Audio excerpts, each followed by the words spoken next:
Hello students.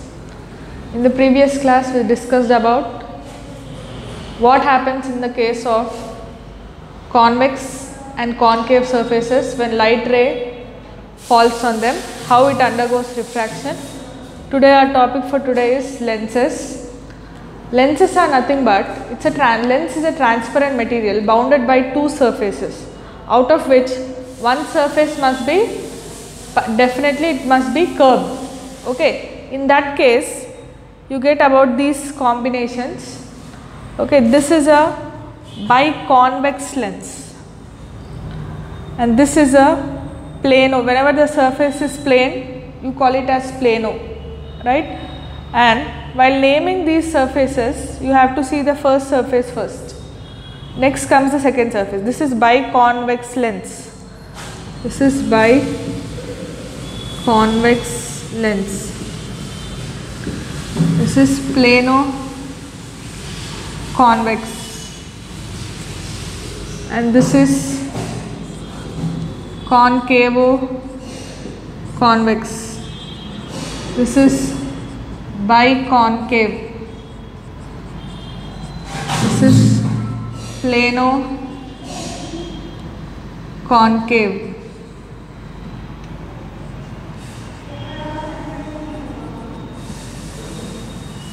This is convexo concave.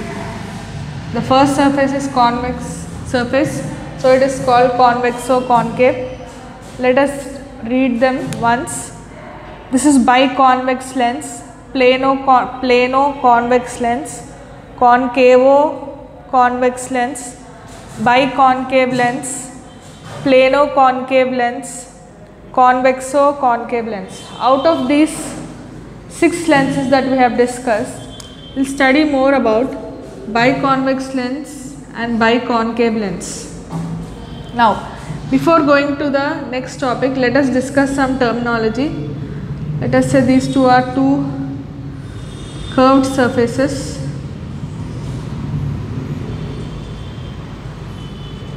having C1 at one end and C2 at other end. Right.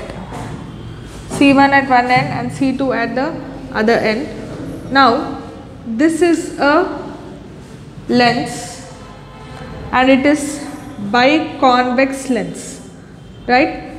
Now, the center, the middle point of this lens, thin lens, is called optic center. Optic center. If this is a part of a sphere, it will have some center. So here C1 and C2 are called center of curvatures. You have two centers of curvature here, one for this surface, another for this surface. So that is here C1, C2 is called center of curvature.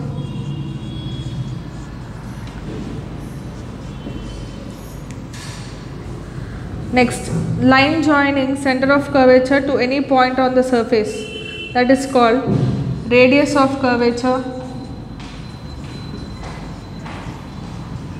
In this case, you have two radii of curvature, R1 and here R2. So these two are the radii of curvature. Next, you have about principal axis, the line passing through center of curvatures and the optic center. This line is called principal axis.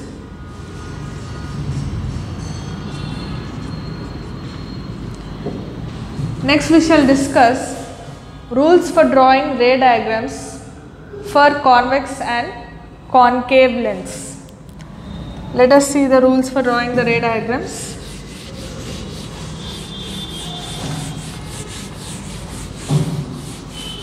First we shall discuss about convex lens. Next we shall discuss about concave lens.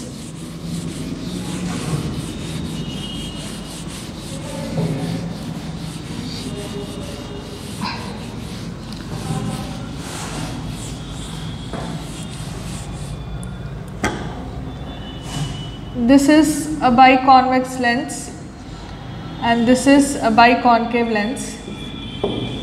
Instead of drawing this lens like this all the time, we have a denotation. This can be represented like this. This is a biconvex lens and this is biconcave lens. Instead of drawing convex lens like this all the time, we will represent this like this, and biconcave lens is represented like this. Now let us discuss the rules for ray diagrams. From ray diagrams, the use is for what position of the object the position of the image changes and how it changes, that we are going to discuss in rules for ray diagrams. Once you get the rules of ray diagrams, you can locate the position of the image for various positions of the object. Right. We shall discuss various situations. These situations help us to locate the position of the object for different position of the images. Let us see the situation 1. Whenever light ray passes through principal axis, it goes undeviated, either in the case of convex lens or concave lens. The situation 1 is whenever light rays pass through the principal axis, it goes undeviated, like in this case and this case. Next, whenever light ray passes through optic center, this ray also goes undeviated. This is situation 2, either in the case of convex lens or concave lens. Situation 3, whenever light rays fall parallel on the concave surface, convex surface, they come out, they all converge and meet at focus. Whenever parallel beam of light rays fall on concave lens, the rays diverge. If you extend them backside, they meet at focus. Now, whenever light rays from focus fall on the convex surface, they come out parallel. Whenever light rays fall on the concave surface such that they are meeting at focus, then they come out parallel. This is the reverse case of this. Next, whenever light rays parallel to each other but not parallel to principal axis fall on convex lens, they all meet at point in focal plane. This is a focal plane, they meet at a point in focal plane. So these are the parallel rays that are falling on concave lens, they all diverge. If you extend them backside, they meet at the focal plane, at a point at the focal plane. So these are the different situations. I shall repeat once again. First case, they go undeviated when they pass through principal axis. Second case, even when they are passing through optic center, they go undeviated. Third case, whenever parallel beam of light rays pass through convex surface, they all converge at focus. Here, whenever parallel beam of light rays fall on concave lens, they diverge and meet at focus at the back side. So whenever light rays are falling such that they pass through focus, they come out parallel.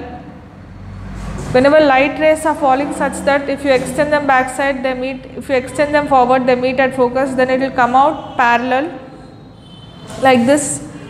Whenever light rays fall parallel to each other but not parallel to principal axis, they all converge at focal plane. Here also, whenever parallel beam of light rays fall on the concave surface not parallel to principal axis, they all diverge. On the back side, they meet at focal plane. These are about various situations. Now we shall discuss rules to draw the ray diagram. Rules for drawing the ray diagram.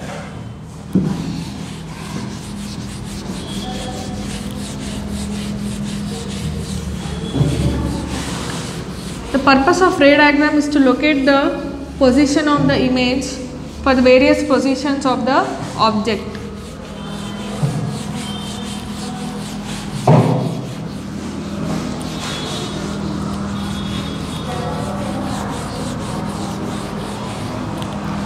Let us discuss the rules for drawing ray diagram.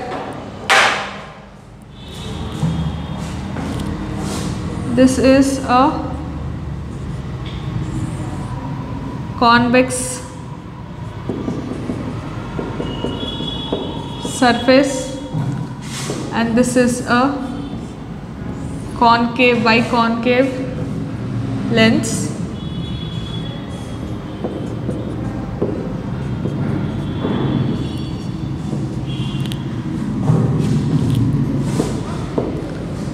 Let us see the rules for drawing ray diagrams. I'll read out. You have about 5 rules to be maintained while drawing a ray diagram. First is, the object should be placed on a principal axis. You have to select a point on the object from which you draw a ray. Draw 2 rays that were chosen by you from the rays mentioned in the situations 1 to 4. For this object from this object I have to take 2 rays. Let us say one ray I am taking passing through optic center, it goes undeviated. One ray I will take parallel to principal axis, it will pass through focus, something like this. So this is how you are going to take the 2 rays. Next, extend both the rays. You are extending both the rays. See that they will meet at a point. From this point you have to draw a perpendicular. This represents the image of this object. Extend both rays to intersect at a point. This point gives position of the image. Draw a normal from the point of intersection to the principal axis. The length of this line indicates the size of the image. These are the rules for drawing the ray diagram. First is, you have to place it on the principal axis. Select any point. From that point, you take 2 rays as mentioned from situation 1 to 4. As mentioned in the situation 1 to 4, you have to select any 2 cases. I am taking one ray passing through optic center, it goes undeviated. One ray I am taking parallel to principal axis, it will pass through focus. Both these rays meet at a point. From this point, draw a perpendicular. This length of the line indicates the size of the image. So this is how you are going to select different rays from the object to get the image. That's all for today's class, children. We shall continue in the next class.